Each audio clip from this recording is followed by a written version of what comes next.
mtakatifu, mtakatifu, Bwana jina lako ni jina takatifu. Maana ni Bwana uketie juu ya milima mtakatifu, na ni Bwana apendezwaye na watakatifu waliokuwa hapa duniani. Maana watakatifu waliokuwa hapa duniani ni wale waliompokea Kristo Yesu na kumfanya kuwa Bwana na Mwokozi wa maisha yao. Nasi Baba tumepokea Kristo na kumfanya kuwa Bwana na Mwokozi wa maisha yetu. Maana sisi ndio wale wateule Bwana. Tuko tayari leo tena Baba kupokea kutoka kwako. Neno lako ni kila kitu katika maisha yetu. Neno lako ni uponyaji wetu. Neno lako ni ukombozi wetu. Neno lako ni mfariji wetu. Neno lako ni muumbaji wetu. Neno lako litende hayo yote katika maisha yetu, na neno likidumu ndani yetu. Baba, tupe neema ya kupata kuelewa neno lako, ili nasi tupate kudumu katika neno lako. Na tunatukuza jina lako kwa neema yako unayoendelea kutupa, ili tuweze kushiriki katika meza yako ambao ni neno lako. Hata wale wengine wanaotutazama kutoka mbali, nao Baba washiriki pamoja nasi Baba wa rehema meza yako ambao ni neno lako, na wasibakie kamwe jinsi walivyokuwa, bali neno lako litende maajabu katika maisha ya kila mmoja anayesikia neno lako. Baba wa rehema, apone moja kwa moja, na Baba wa rehema, wapa watu wako furaha na amani, na katika jina la Yesu Kristo naomba, na kila mtu aseme haleluya. Haleluya. Amen. Basi tuliweka msingi wa kitabu cha Waefeso, na nilikuambia kitabu cha Waefeso ni kitabu cha 50 kwenye Biblia. Ni kitabu kabla ya kitabu cha Wafilipi, na ni kitabu baada ya kitabu cha Wagalatia. Kitabu cha Waefeso ni moja kati ya zile nyaraka 12 alizoandika Paulo katika yale makanisa aliyefungua na yakapata kuvamiwa na wale wayahudishaji ama waliyekuwa wanafundisha mafundisho potofu. Na bila shaka nyaraka hizo zilileta mafanikio makubwa na kufanya watu wa Mungu waliyekuwa wameshakata tamaa na kukengeuka kupata nafasi ya kurudi tena katika ile njia waliyekuwepo tangu awali. Sasa waraka wa Waefeso haikuandikwa kwa ajili ya kanisa moja. Waraka huo uliandikwa kwa ajili ya makanisa mengi, na tutaona tutakapoanza sura ya kwanza, tutaona ya kuwa waraka huo haukuandikwa kwa ajili ya kanisa moja. Waraka huo Paulo aliuandika akiwa Rumi, wakati alipokuwa amefungwa kifungo cha kwanza cha miaka 2. Alipofungwa kifungo cha nyumbani, hakuruhusiwa kutoka ama kutembea, lakini alikuwa anaweza katembelewa na washirika ama watakatifu wa Bwana, na alikuwa na uhuru wa kupata kuandika hata vitabu. Ndio maana akaandika waraka huu wa Waefeso, waraka wa Filipi, waraka wa Wakolosai na waraka wa Filemoni. Hizi nyaraka 4 jana nimekuambia kuwa ni nyaraka za gerezani ama nyaraka za kifungo. Ina maana aliziandika wakati akiwa kifungoni. Nilikwambia hizi nyaraka 13 ni kama ifuatavyo. Wa kwanza ikiwa ni Warumi, ya pili ikiwa ni Wakorintho wa kwanza, ya tatu ikiwa ni Wakorintho wa pili, ya 4 ikiwa na Wagalatia, kisha Waefeso, Wafilipi, Wakolosai, Wathesalonike wa kwanza na wa pili, Timotheo wa kwanza na wa pili, Tito na Filemoni. Na nikakwambia zimegawanywa katika mafungu 4. Fungu la kwanza ni nyaraka zilizoandikwa mwanzo kabisa, ama nyaraka zilizoandikwa awali. Hizi ni nyaraka 2 ambayo ni waraka wa Thesalonike wa kwanza na Thesalonike wa pili. Iliandikwa katika ule mwaka wa 50 na 51. Hebu pata picha ya kuwa baada ya karibu miaka 6, kitabu cha Marko imeandikwa mwaka wa 55 56, miaka karibu 6 baada ya kuandikwa kwa waraka wa kwanza na wa pili, ndipo sasa kitabu cha kwanza cha Injili kinaandikwa, ambao ni kitabu cha Marko. So bila shaka hizi nyaraka zilitangulia kuweka msingi mzuri. Kundi la pili ni nyaraka za kiinjili, the gospel epistle, ambayo inayo nyaraka 3: Wakorintho wa kwanza, Wakorintho wa pili na Wagalatia. Na kundi la 3 ni nyaraka za kifungo ama nyaraka za gerezani. Ni nyaraka alizoandika wakati ule alikuwa amefungwa katika Rumi, kifungo kile cha kwanza, ambao ni nyaraka 4: ni wa Efeso, wa Filipi, wa Kolosai na Filemoni. Na kundi la mwisho ni nyaraka za kichungaji, pastoral epistle, ambayo nyaraka hizo ni Timotheo wa kwanza na wa pili na waraka wa Tito. Sasa leo tuko katika waraka wa Efeso, ambao ni waraka wa kifungo ama wa gereza. Sasa watu wa Mungu, kwa nini Paulo aliandika waraka wa Efeso? Bila shaka tuliona jana jinsi ambayo Paulo akaondoka katika ile safari yake ya umisheni wa pili.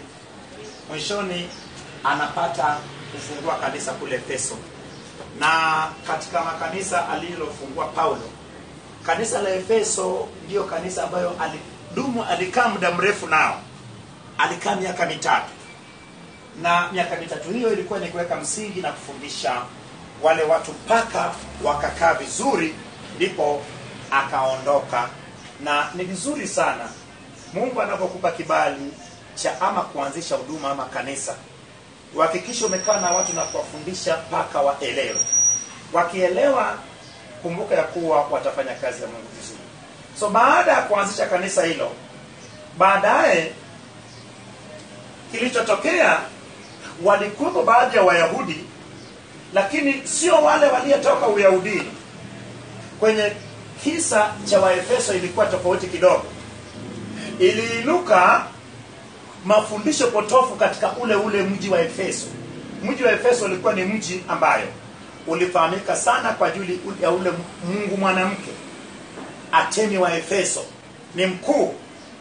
Tukaona Demetrio akilalamika sana kwa ajili ya biashara yao kuharibika, maana walijenga zile sanamu za nyumba za sanamu zinazowakilisha ile hekalu la Atemi, na ilikuwa ni kwa kufua chuma, na Demetrio alitengeneza fedha nyingi sana. Lakini biashara, Paulo alipofika na kuanza kufundisha ukweli na kuyakemea hayo masuala ya sanamu, biashara ilipoharibika, Demetrio akaamua kustaki, lakini yule kiongozi akakataa, akasema ya kuwa hawezi kuingilia mambo hayo. Lakini baadaye Paulo akapata kuanzisha kanisa pale. Sasa ilitokea nini mpaka Paulo akaamua kuandika waraka huo? Maana waraka huo umeandikwa kiroho zaidi, na Paulo ameomba paka na kuomba. Hujajua kama waraka huu ina kipengele cha Paulo kuwaombea Waefeso. So tutaona Paulo aliomba ombaji, lakini kilichofanya andike waraka huu wa Efeso ilikuwa ni mafundisho yanayoitwa Gnostic. Gnostic ni aina fulani ya mafundisho yanayoaminisha watu ya kuwa Yesu ni kiumbe, sio Mungu na sio malaika. Anakaribia Mungu, anakaribia malaika. Lakini wakisema kuwa Yesu angalao ndio kiongozi ya wafuasi wake, lakini Yesu hana nguvu, na lazima Yesu na wafuasi wake wapate nguvu kutoka sehemu nyingine. Hiyo ni mafundisho ambayo yaliabuka pale katika eneo la Efeso, inaitwa Gnostic, na ikashika ile eneo la Asia ndogo. So Paulo anaandika waraka kwa Waefeso kwa wadhihirishia kuwa Yesu ana nguvu, Yesu ni Mungu na Yesu anaweza. So watu wa Mungu, ni tofauti na waraka wa Galatia ambao ilikabili wale wafundishaji potofu waliotoka Yerusalemu. Hawa walikuwepo katika eneo lile pale, lakini wakaamua kutumia mafundisho ya Kiyunani. Ili iweje? Ili angalau wamshushe Yesu, washushe na Ukristo, alafu waseme ya kuwa of course ukiwa Mkristo Yesu ndiyo yupo, lakini sio malaika, sio Mungu, lakini lazima utafute nguvu sehemu nyingine, ambayo hiyo sehemu nyingine wakawa wanapachika yule Mungu wao. Ni sana wenzetu wengine wanasema hivi ya kuwa Yesu alisema kuwa sina budi kuondoka nami nitawatumia mwingine, wakisema kuwa huyo mwingine aliyetabiriwa ndio imani yao. So na wao pia wapo sasa hivi. Lakini unaweza ukapindisha Injili kadri unavyoweza, lakini mtu wa Mungu huwezi ukashinda Injili. Unaweza ukapindisha Biblia unavyotaka, lakini mwisho Biblia utakwenda, Biblia itakuacha uende tu, utajikuta umeenda umegota mahali ti. Ndipo sasa unatambua kwa kumbe Biblia niliachaga kule. Lakini vitu vyote vitapita, lakini neno litasimama. Unapoacha mafundisho ya kweli, unakwenda wala mafundisho ya kweli hayakufuati, wala Biblia maneno hayakufati, unakwenda mwenyewe. Unapokwenda mwenyewe, andiko linabaki limesimama. Siku kija kutambua utakuta kabisa uliachaga mbali, unaanza kurudi. Ndio maana nasema hivi, tusipoteze muda wetu katika mafundisho sio stahili. Lakini na jambo moja, haiwezekani tukasoma Biblia kila siku kama Mungu hana nia na usomaji wetu wa Biblia kila siku. Haiwezekani tukajitia nguvu tukajifunza neno la Mungu kila siku kama kuna kitu Mungu anataka kufanya katika dunia. Bila shaka kama kuna sehemu shetani amefanikiwa ni kuhamasisha watu wasisome Biblia. Sasa imeinuka nguvu nyingine inayohamasisha watu kusoma Biblia. Hatua ya kwanza, the first step is you to start reading the Bible. This is the first step. Then the next step will follow. The next step cannot come to pass without the first step. It must start the first step. Then is when the second step will come in. Lazima hatua ya kwanza ianze. Watu wa Mungu, hakuna kitu ngumu kwenye maisha kama kusoma Biblia. Nyinyi ni mashahidi pamoja nami ya kuwa unaweza ukachukua magazeti ya udaku, unaweza ukachukua magazeti ya mpira, unaweza ukachukua magazeti ya taarifa ya habari ama za habari za duniani ukasoma mpaka saa 9 usiku. Chukua Biblia usome dakika 30 uone, utaanza kusinzia. Nini? Kwa sababu Biblia ni mzito. Biblia ni neno la Mungu. Biblia ni nguzo. Biblia ni mwamba. Ndio maana watu wa Mungu, unahitaji uwezesho wa Roho Mtakatifu ili upate kusoma Biblia na kuelewa. Hakuna aliyesoma Biblia akabakia jinsi alivyo. Niliwahi kusikia ushuhuda moja kuwa yule Luther, Martin yule aliyeanzisha Lutheri, nasikia jambo la kwanza alipata Biblia akasoma. Muda mrefu sana. Ndio iliyembadilisha na kaanza kupinga kula alikokuwa akifanya kazi ya Mungu. So watu wa Mungu, kinachofuata ni nini? Kilichobadilisha maisha yangu ni Biblia. I'm saying this, what changed my life was reading the Bible. I read the Bible for 4 good years. For the first 2 years, I wasn't understanding anything. I was just reading it for the sake of reading it. But I was not getting tired. Continuing asking God to give me that ability and opportunity of understanding His Word. It did not bother me on when I would know the Word of God. My part was to continue reading it and telling Lord that one day I know that He will reveal Himself through my reading. So after the second year, the third year, I started understanding. I did not stop there. I continued. On the 4th year, something special started happening. It was as if there was a revelation. As I was reading the Bible, it was as if somebody was with me and was trying to explain every bit that I was going through. And I started putting it in my life, in daily use. So that is the way my life started changing. I did not stop there. I continued. And if there is an area where I'm doing well, is reading the Word of God. Even a place where I know well. Still, if it is a matter of reading, I read it as if it is the first time I'm reading it. Don't be familiar with the Bible. What is happening is that be serious with the Word of God. Of course, you won't just reluctantly read the Word of God and understand it. The devil won't sit back and relax and see you reading the Bible and ending up knowing the meaning of the Bible. There are many people who are allowed by the devil to read the Word of God, but they read it as if they're reading a storybook. They end up not knowing that message which is behind the curtain, the hidden message which is supposed to reach people of God. So, first of all, you have to pray before you start reading the Bible. Ask the mercy of the Lord to guide you in reading the Bible.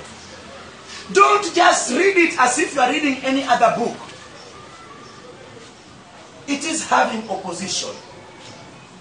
There will be a force opposing you in reading the Bible. Of course, you can take any other book and read it well without having any opposition. But as soon as you will take the Bible and start reading it, my friend, I'm telling you that you will see some changes. But don't stop there. Reading the Bible, it is a battle. It is a competition. Take yourself as if you are in a competition.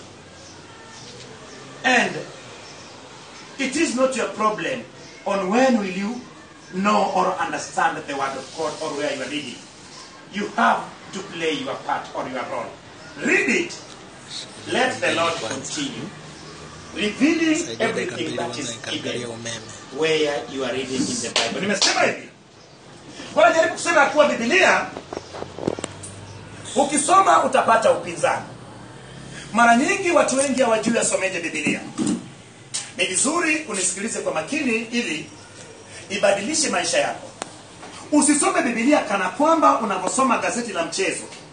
Bila shaka unaweza ukachukua Biblia ukasoma, ukasikia usingizi pale pale lakini ukistuka ukichukua gazeti la udaku ama la mchezo, utaisoma vizuri tena na cheko, unaweza kaelezea kipengele kwa kipengele. Ukichukua Biblia tena. Lakini kuna shida kubwa kwenye kusoma Biblia. Unasomaje Biblia? Kusoma Biblia kwako na kuelewa inategemea umeanzaje. Bila shaka kuna njia nyingi sana za kuwa panya. Ni njia gani unayotumia? Katika hizo njia kuna njia ambayo ni nyepesi, kuna njia ambayo ni ngumu. Lakini watu wa Mungu, kama kuna kosa kubwa ambao watakatifu wa Bwana wanafanya, ni kuchukua mtabu huu ama kitabu hichi na kuanza kuisoma kama unavyosoma kitabu kingine cha story. Watu wa Mungu, kabla hujaanza kusoma Biblia, uwe tayari. Get prepared before you start reading the Word of God or the Bible. Jipange, ujiandae. Unajiandaje? Unapotaka kusoma Biblia, tafuta sehemu ambayo ina utulivu. Kama una vyumba vingi, unaweza kaa hata chumbani kwako. Na muda wa kusoma Biblia, kama ni vizuri, unaweza ukazima simu yako. Maana usipozima simu, wanayekudai wote ukianza kusoma Biblia watakupigia simu. Na watakupigia simu na kukwambia maneno makali kiasi kwamba huwezi kusoma Biblia tena. Utaacha kusoma Biblia. Unaposoma mahali kuna watu wengi watakusumbua, watapiga kelele, watoto na kadhalika. Hebu tafuta sehemu iliyotulia. Tulia pale katika muda mfupi. Kisha anza kwa maombi. Utaombaje? Maombi yanatoa matokeo mazuri ya kusoma Biblia, lakini sio kila anayeomba anajibiwa. Imeandikwa hata hamjajibiwa maana mwafanya nini? Mwaomba vibaya. Sio kila mtu anayeomba. Of course watu wengi wanaamini kama akiomba itajibiwa. Je, wewe ukiomba inajibiwaga? Lazima uombe kwa misingi mizuri ili upate kujibiwa maombi yako. Sasa lazima anayeomba awe amejitakasa. Kama uishi maisha yanayempendeza Mungu, omba msamaha. Baba Mungu, katika jina la Yesu Kristo wa Nazareti aliye hai, mtakatifu Bwana, mtakatifu, mtakatifu. Wewe ni mtakatifu, maana jina lako ni jina takatifu. Nawe ni Bwana ulizofanya vitu vyote, mbingu na nchi. Na katika jina lako Bwana najitakaza, Baba wa rehema, nafsi yangu, roho yangu.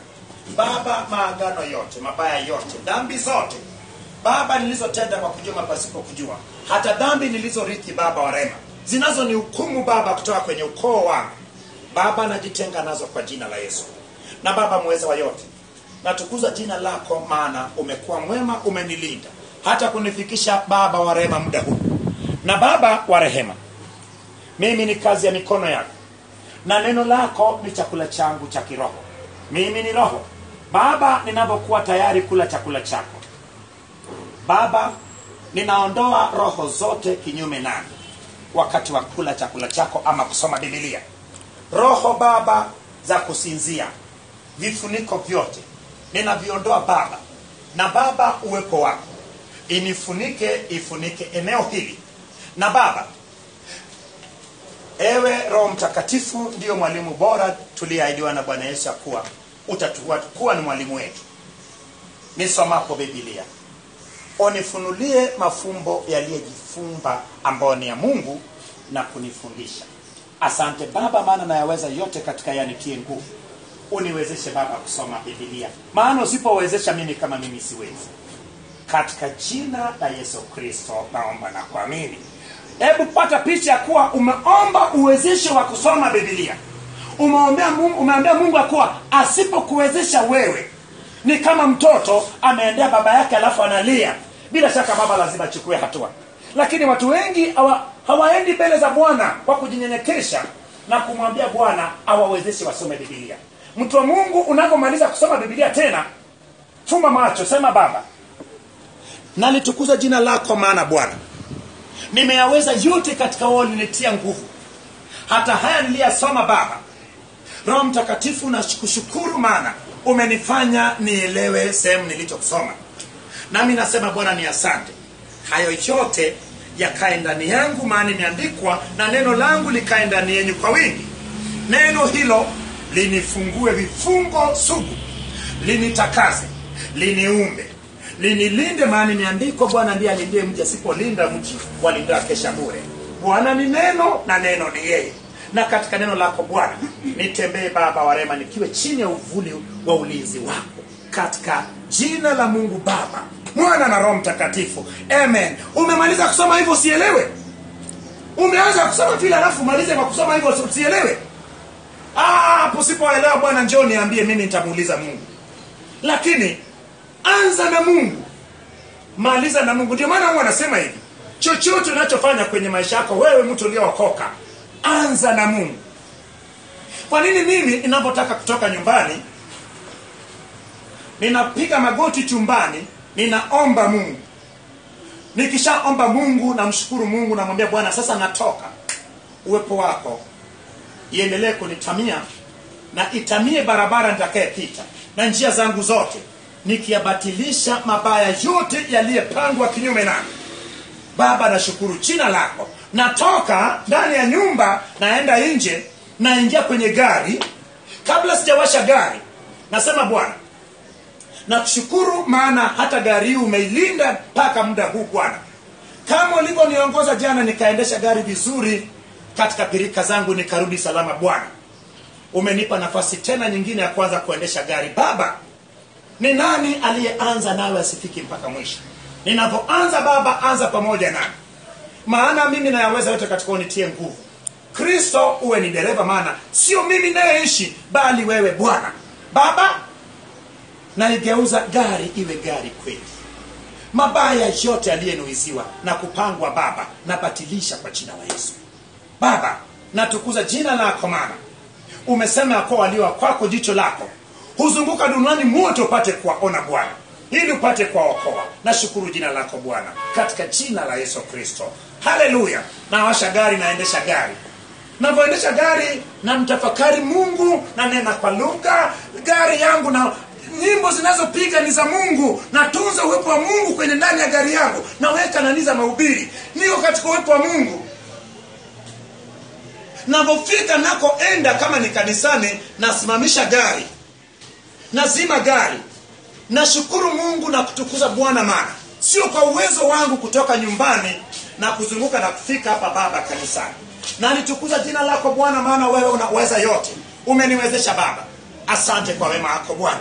Na shuka kwenye gari. Ninapoingia ndani ya kanisa hapa, utaona tena naanza kuomba tena. Naomba kila hatua naenda kwa kuwa na Bwana. Ndio maana nasema hivyo watu wa Mungu. Kama haya ninayokuambia utaweza kuelewa kwenye matumizi, unaweza ukawa kama mimi. Sasa ingine unaweza ukasikia nikisema kuwa sasa hivi ni miaka 8 sijameza dawa wala sijaenda hospitalini, ukadhani nasema uongo. Hii ndio ninapokwenda. Kila hatua ni kwa maombi. Jifunze kutunza ile uwepo wa Mungu. Kama Mungu amekubariki nyumba yako, sebuleni, angalau nyimbo za Mungu za taratibu. Tunza uwepo wa Mungu chumbani kwako, kwenye gari. Bwana Yesu asifiwe. Sasa tumeona mafundisho haya gnostic yakipelekea Paulo kuamua kuandika, lakini akaandika kwa ufafanuzi wa hali ya juu. Ni barua iliandikwa kiufunuo na kiroho zaidi, na kujaribu kufafanua zaidi na kuonyesha Yesu ni nani, ukuu wa Yesu, uweza wa Yesu. Hebu sasa tuende kwenye kitabu cha Waefeso sura ya 1. Kama unavyojua barua za Paulo, akaanza kwa kufanya nini? Anaanza kwa kasalamu yake na kujitambulisha. Bila shaka nyaraka zote hizo, mwanzo wa kila waraka kana kwamba zinataka kufanana, na mwisho wake pia inafanana. Leo nani atakayesoma kwa sauti ya juu? Yes, tutasoma kwa sauti ya juu. Henry, vizuri. Soma katika jina la Yesu. Paulo, mtume wa Kristo Yesu, kwa mapenzi ya Mungu, kwa watakatifu walioko. Umeona, Paulo nini? Mtume wa Yesu Kristo na kwa watakatifu wa Mungu. Vizuri sana kujitambulisha. Hata mimi ninaposimama mbele yenu ni vizuri nijitambulishe mimi ni fulani. Lakini kujitambua kwako, kutambulisha kwako isiwe kwa kujikweza. Watu wengine wanaweza kusema umejua mimi ina 1 2 3, umejua mimi. Hiyo sasa, hiyo tena haistahili. Ni vizuri ujitambue wewe ni nani. Paulo anajitambulisha yeye ni mtume wa Yesu Kristo, na maana aliyetumwa. Alitumwaje? Yesu akasema na Anania ya kuwa nimemchagua, ni chombo changu, nimemchagua kwa ajili ya kazi yangu. So bila shaka anaanza kujitambulisha kwa wale ambao anaandikia waraka. Muamini Kristo Yesu, neema na iwe kwenu na amani zitokazo kwa Mungu Baba yetu na kwa Bwana Yesu Kristo. Atukuzwe Mungu Baba wa Bwana wetu Yesu Kristo, aliyetubariki kwa baraka zote za rohoni katika ulimwengu wa roho, ndani yake Kristo, kama vile alivyotuchagua katika yeye kabla ya kuwekwa misingi ya ulimwengu. Umeona Paulo anasema ya kuwa kabla, yani